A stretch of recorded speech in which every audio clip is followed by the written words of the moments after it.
Chapter 5. The apparition of a file of soldiers ringing down the butt ends of their loaded muskets on our doorstep caused the dinner party to rise from table in confusion, and caused Mrs. Joe, re-entering the kitchen empty-handed, to stop short and stare, in her wondering lament of, "Gracious goodness, gracious me, what's gone with the pie?" The sergeant and I were in the kitchen when Mrs. Joe stood staring, at which crisis I partially recovered the use of my senses. It was the sergeant who had spoken to me, and he was now looking round at the company, with his handcuffs invitingly extended towards them in his right hand, and his left on my shoulder. "Excuse me, ladies and gentlemen," said the sergeant, "but as I have mentioned at the door to this smart young shaver," which he hadn't, "I am on a chase in the name of the king, and I want the blacksmith." "And pray what might you want with him?" retorted my sister, quick to resent his being wanted at all. "Missus," returned the gallant sergeant, "speaking for myself, I should reply, the honor and pleasure of his fine wife's acquaintance. Speaking for the king, I answer, a little job done." This was received as rather neat in the sergeant, insomuch that Mr. Pumblechook cried audibly, "Good again!" "You see, blacksmith," said the sergeant, who had by this time picked out Joe with his eye, "we have had an accident with these, and I find the lock of one of 'em goes wrong, and the coupling don't act pretty, as they are wanted for immediate service. Will you throw your eye over them?" Joe threw his eye over them, and pronounced that the job would necessitate the lighting of his forge fire, and would take nearer 2 hours than 1. "Will it? Then will you set about it at once, blacksmith?" said the offhand sergeant, "as it's on his Majesty's service, and if my men can bear a hand anywhere, they'll make themselves useful." With that, he called to his men, who came trooping into the kitchen one after another, and piled their arms in a corner. And then they stood about, as soldiers do, now with their hands loosely clasped before them, now resting a knee or a shoulder, now easing a belt or a pouch, now opening the door to spit stiffly over their high stocks out into the yard. All these things I saw without them knowing that I saw them, for I was in an agony of apprehension, but beginning to perceive that the handcuffs were not for me, and that the military had so far got the better of the pie as to put it in the background, I collected a little more of my scattered wits. "Would you give me the time?" said the sergeant, addressing himself to Mr. Pumblechook, as to a man whose appreciative powers justified the inference that he was equal to the time. "It's just gone 2:30. "That's not so bad," said the sergeant, reflecting. "Even if I was forced to halt here nigh 2 hours, that'll do. How far might you call yourselves from the marshes hereabouts? Not above a mile, I reckon." "Just a mile," said Mrs. Joe. "That'll do. We begin to close in upon 'em about dusk. A little before dusk, my orders are. That'll do." "On Vicks, sergeant?" asked Mr. Wopsle, in a matter-of-course way. "Aye," returned the sergeant. "2. They're pretty well known to be out on the marshes still, and they won't try to get clear of 'em before dusk. Anybody here seen anything of any such game?" Everybody, myself excepted, said no, with confidence. Nobody thought of me. "Well," said the sergeant, "they'll find themselves trapped in a circle, I expect, sooner than they can count on. Now, blacksmith, if you're ready, His Majesty the King is." Joe had got his coat and waistcoat and cravat off, and his leather apron on, and passed into the forge. One of the soldiers opened its wooden windows, another lighted the fire, another turned to at the bellows, the rest stood round the blaze, which was soon roaring. Then Joe began to hammer and clink, and we all looked on. The interest of the impending pursuit not only absorbed the general attention, but even made my sister liberal. She drew a pitcher of beer from the cask for the soldiers and invited the sergeant to take a glass of brandy. But Mr. Pumblechook said sharply, "Give him wine, Mum. I'll engage there's no tar in that." So the sergeant thanked him and said that as he preferred his drink without tar, he would take the wine, if it was equally convenient. When it was given him, he drank His Majesty's health and compliments of the season, and took it all at a mouthful and smacked his lips. "Good enough, eh, Sergeant?" said Mr. Pumblechook. "I'll tell you something," returned the sergeant. "I suspect that stuff's of your providing." Mr. Pumblechook, with a fat sort of laugh, said, "Aye, aye, why?" "Because," returned the sergeant, clapping him on the shoulder, "you're a man that knows what's what." "You think so?" said Mr. Pumblechook, with his former laugh. "Have another glass." "With you, hob and nob," returned the sergeant. "The top of mine to the foot of yours, the foot of yours to the top of mine. Ring once, ring twice. The best tune on the musical glasses. Your health.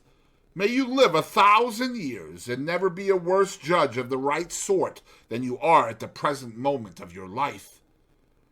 The sergeant tossed off his glass again, and seemed quite ready for another glass. I noticed that Mr. Pumblechook in his hospitality appeared to forget that he had made a present of the wine, but took the bottle from Mrs. Joe and had all the credit of handing it about in a gush of joviality. Even I got some, and he was so very free of the wine that he even called for the other bottle and handed that about with the same liberality when the first was gone. As I watched them while they all stood clustering about the forge, enjoying themselves so much, I thought what terrible good sauce for a dinner my fugitive friend on the marshes was. They had not enjoyed themselves a quarter so much before the entertainment was brightened with the excitement he furnished. And now, when they were all in lively anticipation of the two villains being taken, and when the bellows seemed to roar for the fugitives, the fire to flare for them, the smoke to hurry away in pursuit of them, Joe to hammer and clink for them, and all the murky shadows of the wall to shake at them and menace as the blaze rose and sank, and the red-hot sparks dropped and died, the pale afternoon outside almost seemed, in my pitying young fancy, to have turned pale on their account, poor wretches. At last, Joe's job was done, and the ringing and roaring stopped. As Joe got on his coat, he mustered courage to propose that some of us should go down with the soldiers and see what came of the hunt. Mr. Pumblechook and Mr. Hubble declined, on the plea of a pipe and ladies' society, but Mr. Wopsle said he would go, if Joe would. Joe said he was agreeable, and would take me, if Mrs. Joe approved. We never should have got leave to go, I am sure, but for Mrs. Joe's curiosity to know all about it and how it ended. As it was, she merely stipulated, "If you bring the boy back with his head blown to bits by a musket, don't look to me to put it together again." The sergeant took a polite leave of the ladies, and parted from Mr. Pumblechook as from a comrade, though I doubt if he were quite as fully sensible of that gentleman's merits under arid conditions as when something moist was going. His men resumed their muskets and fell in. Mr. Wopsle, Joe, and I received strict charge to keep in the rear, and to speak no word after we reached the marshes. When we were all out in the raw air and were steadily moving towards our business, I treasonably whispered to Joe, "I hope, Joe, we shan't find them." And Joe whispered to me, "I'd give a shillin' if they had cut and run, Pip." We were joined by no stragglers from the village, for the weather was cold and threatening, the way dreary, the footing bad, darkness coming on, and the people had good fires indoors and were keeping the day. A few faces hurried to glowing windows and looked after us, but none came out. We passed the finger post and held straight on to the churchyard. There we stopped for a few minutes by a signal from the sergeant's hand, while 2 or 3 of his men dispersed themselves among the graves and also examined the porch. They came in again without finding anything, and then we struck out on the open marshes, through the gate at the side of the churchyard. A bitter sleet came rattling against us here on the east wind, and Joe took me on his back. Now that we were out upon the dismal wilderness, where they little thought I had been within 8 or 9 hours, and had seen both men hiding, I discovered for the first time, with great dread, if we should come upon them, would my particular convict suppose that it was I who had brought the soldiers there? He had asked me if I was a deceiving imp, and he had said I should be a fierce young hound if I joined the hunt against him. Would he believe that I was both imp and hound in treacherous earnest, and had betrayed him? It was of no use asking myself this question now. There I was, on Joe's back, and there was Joe beneath me, charging at the ditches like a hunter, and stimulating Mr. Wopsle not to tumble on his Roman nose and to keep up with us. The soldiers were in front of us, extending into a pretty wide line with an interval between man and man, were taking the course I had begun with, and from which I had diverged in the mist. Either the mist was not out again yet, or the wind had dispelled it. Under the low red glare of sunset, the beacon and the gibbet, and the mound of the battery, and the opposite shore of the river were plain, though all of a watery lead color. My heart thumping like a blacksmith at Joe's broad shoulder, I looked all about for any sign of the convicts. I could see none. I could hear none. Mr. Wopsle had greatly alarmed me more than once by his blowing and hard breathing, but I knew the sounds by this time and could disassociate them from the object of pursuit. I got a dreadful start when I thought I heard the files still going, but it was only a sheep bell. The sheep stopped in their eating and looked timidly at us, and the cattle, their heads turned from the wind and sleet, stared angrily as if they held us responsible for both annoyances. But, except these things, and the shudder of the dying day in every blade of the grass, there was no break in the bleak stillness of the marshes. The soldiers were moving on in the direction of the old battery, and we were moving on a little way behind them, when, all of a sudden, we all stopped, for there had reached us on the wings of the wind and rain a long shout. It was repeated.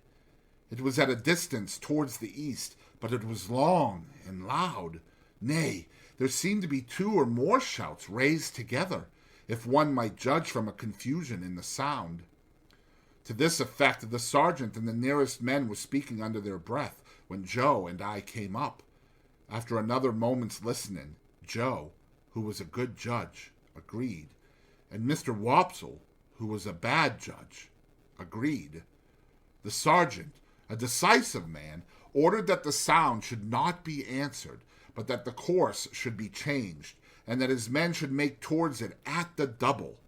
So he slanted to the right, where the east was, and Joe pounded away so wonderfully that I had to hold on tight to keep my seat.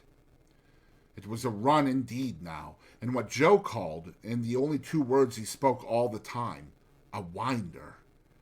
Down banks and up banks, and over gates, and splashing into dikes, and breaking among coarse rushes, no man cared where he went. As we came nearer to the shouting, it became more and more apparent that it was made by more than one voice. Sometimes it seemed to stop altogether, and then the soldiers stopped. When it broke out again, the soldiers made for it at a greater rate than ever, and we after them. After a while, we had so run it down that we could hear one voice calling, "Murder!" and another voice, "Convicts! Runaways! Guard! This way for the runaway convicts!" Then both voices would seem to be stifled in a struggle, and then would break out again, and when it had come to this, the soldiers ran like deer, and Joe, too. The sergeant ran in first, when we had run the noise quite down, and 2 of his men ran in close upon him.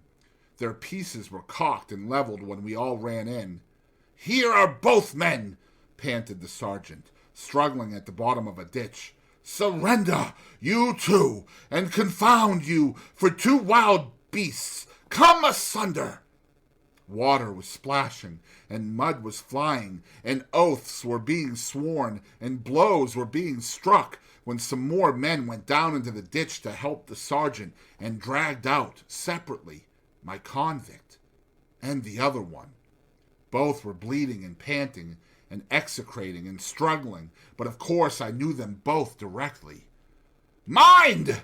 said my convict, wiping blood from his face with his ragged sleeves and shaking torn hair from his fingers. "I took him! I give him to you! Mind that!" "It's not much to be particular about," said the sergeant. "It'll do you small good, my man, being in the same plight yourself. Handcuffs there." "I don't expect it to do me any good. I don't want it to do me more good than it does now," said my convict with a greedy laugh. "I took him. He knows it. That's enough for me." The other convict was livid to look at, and, in addition to the old bruised left side of his face, seemed to be bruised and torn all over. He could not so much as get his breath to speak, until they were both separately handcuffed, but leaned upon a soldier to keep himself from falling. "Take notice, guard. He tried to murder me," were his first words. "Tried to murder him?" said my convict disdainfully. "Try and not do it? I took him and give him up, that's what I done. I not only prevented him getting off the marshes, but I dragged him here, dragged him this far on his way back. He's a gentleman, if you please, this villain. Now, the hoax has got its gentleman again, through me. Murder him? Worth my while, too, to murder him, when I could do worse and drag him back." The other one still gasped. He tried to murder me. Bear witness." "Looky here," said my convict to the sergeant. "Single-handed I got clear of the prison ship. I made a dash and I done it. I could have got clear of these death-cold flats likewise. Look at my leg. You won't find much iron on it. If I hadn't made the discovery that he was here, let him go free. Let him profit by the means as I found out. Let him make a fool of me afresh and again. Once more? No. If I had died at the bottom there," and he made an emphatic swing at the ditch with his manacled hands, "I'd have held to him with that grip, and you should have been safe to find him in my hold." The other fugitive, who was evidently in extreme horror of his companion, repeated, "He tried to murder me. I should have been a dead man if you had not come up." "He lies," said my convict with fierce energy. "He's a liar born, and he'll die a liar. Look at his face. Ain't it written there? Let him turn those eyes of his on me. I defy him to do it." The other, with an effort at a scornful smile, which could not, however, collect the nervous working of his mouth into any set expression, looked at the soldiers, and looked about at the marshes and at the sky, but certainly did not look at the speaker. "Do you see him?" pursued my convict. "Do you see what a villain he is? Do you see those groveling and wandering eyes? That's how he looked when we were tried together. He never looked at me." Other, always working and working his dry lips and turning his eyes restlessly about him far and near, did at last turn them for a moment on the speaker, with the words, "You are not much to look at," and with a half-taunting glance at the bound hands. At that point, my convict became so frantically exasperated that he would have rushed upon him but for the interposition of the soldiers. "Did I tell you," said the other convict then, "that he would murder me if he could?" And anyone could see that he shook with fear, and that there broke out upon his lips curious white flakes, like thin snow. "Enough of this parley," said the sergeant. "Light those torches." As one of the soldiers who carried a basket in lieu of a gun went down on his knee to open it, my convict looked round him for the first time and saw me. I had alighted from Joe's back on the brink of the ditch when we came up, and had not moved since. I looked at him eagerly when he looked at me, and slightly moved my hands and shook my head. I had been waiting for him to see me that I might try to assure him of my innocence. It was not at all expressed to me that he even comprehended my intention, for he gave me a look that I did not understand, and it all passed in a moment. But if he had looked at me for an hour or for a day, I could not have remembered his face ever afterwards as having been more attentive. The soldier with the basket soon got a light, and lighted 3 or 4 torches, and took one himself and distributed the others. It had been almost dark before, but now it seemed quite dark, and soon afterwards very dark. Before we departed from that spot, 4 soldiers standing in a ring fired twice into the air. Presently we saw other torches kindled at some distance behind us, and others on the marshes on the opposite bank of the river. "All right," said the sergeant. "March!"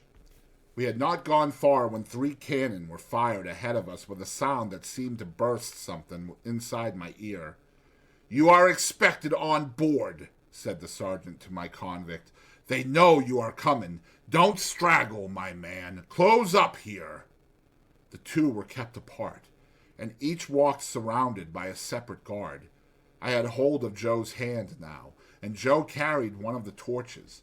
Mr. Wopsle had been for going back, but Joe was resolved to see it out, so we went on with the party. There was a reasonably good path now, mostly on the edge of the river, with a divergence here and there where a dike came, with a miniature windmill on it and a muddy sluice gate. When I looked round, I could see the other lights coming in after us. The torches we carried dropped great blotches of fire upon the track, and I could see those, too, lying, smoking, and flaring. I could see nothing else but black darkness. Our lights warmed the air about us with their pitchy blaze, and the 2 prisoners seemed rather to like that, as they limped along in the midst of the muskets. We could not go fast because of their lameness, and they were so spent that 2 or 3 times we had to halt while they rested.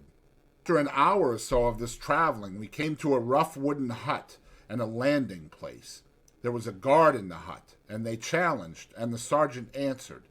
Then we went into the hut, where there was a smell of tobacco and whitewash, and a bright fire, and a lamp, and a stand of muskets, and a drum, and a low wooden bedstead, like an overgrown mangle without the machinery, capable of holding about a dozen soldiers all at once. 3 or 4 soldiers who lay upon it in their gray coats were not much interested in us, but just lifted their heads and took a sleepy stare, and then lay down again. The sergeant made some kind of report and some entry in a book, and then the convict, whom I call the other convict, was drafted off with his guard to go on board first. My convict never looked at me, except that once. While we stood in the hut, he stood before the fire looking thoughtfully at it, or putting up his feet by turns upon the hob, and looking thoughtfully at them as if he pitied them for their recent adventures. Suddenly he turned to the sergeant and remarked, "I wish to say something respecting this escape. It may prevent some persons laying under suspicion alonger me." "You can say what you like," returned the sergeant, standing coolly looking at him with his arms folded, "but you have no call to say it here. You'll have opportunity enough to say about it and hear about it before it's done with, you know." "I know, but this is another pint, a separate matter. A man can't starve. At least I can't. I took some wittles up at the village over yonder where the church stands a'most out the marshes." "You mean stole," said the sergeant. "And I'll tell you where from. From the blacksmith's." "Halloa," said the sergeant, staring at Joe. "Halloa, Pip," said Joe, staring at me. "It was some broken wittles, that's what it was, and a dram of liquor, and a pie." Have you happened to miss such an article as a pie, blacksmith? Asked the sergeant confidentially. My wife did, at the very moment when you came in, don't you know, Pip? Oh, said my convict, turning his eyes on Joe in a moody manner and without the least glance at me.